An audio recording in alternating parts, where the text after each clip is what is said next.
Bonjour à tous, j'espère que vous allez bien ce matin. Il fait un temps magnifique. L'année dernière aussi d'ailleurs, il faisait un temps magnifique le même jour. Il y a la chasse en ce moment. Alors évidemment, vous risquez d'entendre des tirs. C'est pas très loin d'ici, mais en même temps, c'est pas tout à fait près non plus.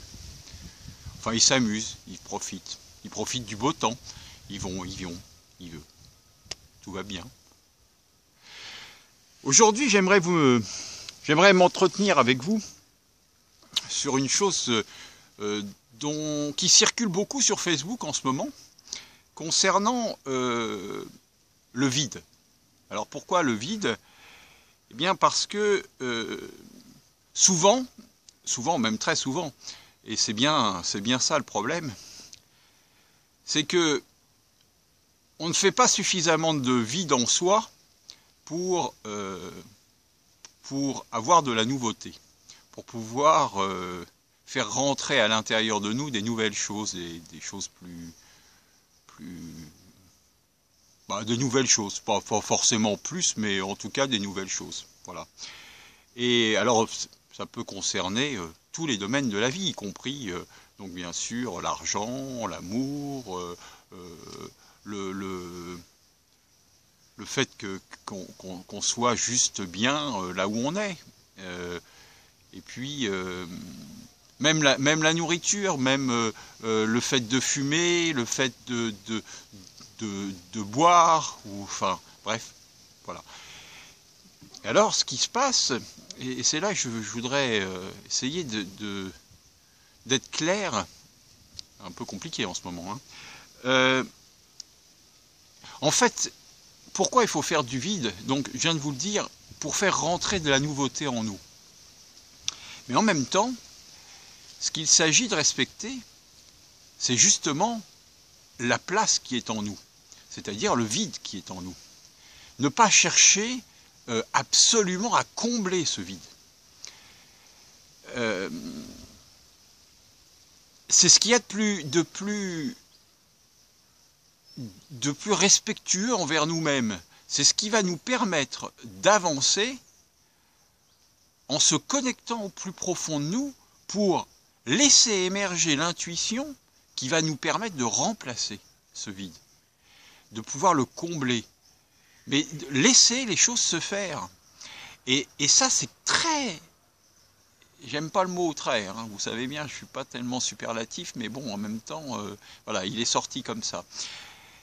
C'est souvent un problème. Laisser les choses se faire. Ne pas mettre de volonté dans le fait d'avoir à remplir le vide. Laisser le vide vibrer en nous. Peut-être laisser le manque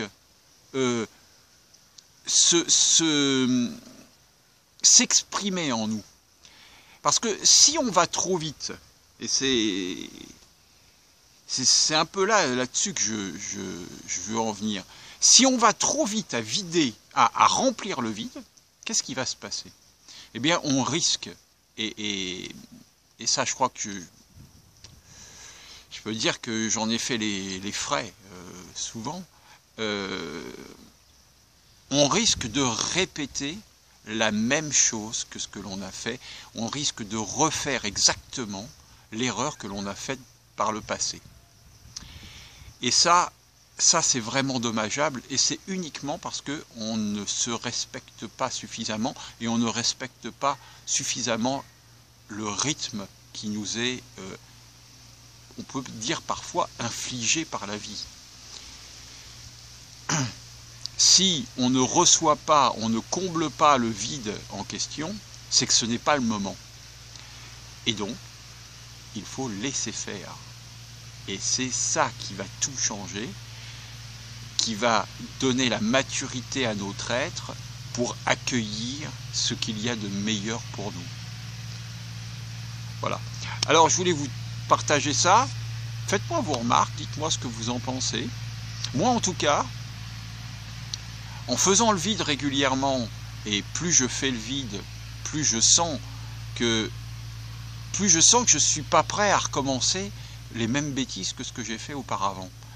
Plus je sens qu'au fond de moi, quelque chose s'installe qui dit « respecte-toi, entends ce qui se passe, sois en conscience avec toi, et puis laisse faire. De toute façon, ça va se faire. » Voilà, alors, laissons faire. Jardinons. Allons, moi, il faut que j'aille ramasser encore les pommes, parce que là, avec la tempête, elles sont tombées. Donc, je vais aller ramasser les pommes. Encore une fois, des pommes, j'en ai plein. Alors, si vous voulez venir manger des pommes avec moi, eh bien, c'est avec plaisir. Venez, elles sont très bonnes. Crues, enfin, crues comme ça, à croquer, ou simplement cuites avec juste un peu d'eau dans le four. Venez, je vous offrirai des pommes. Allez, merci, bonne journée, au revoir, à bientôt.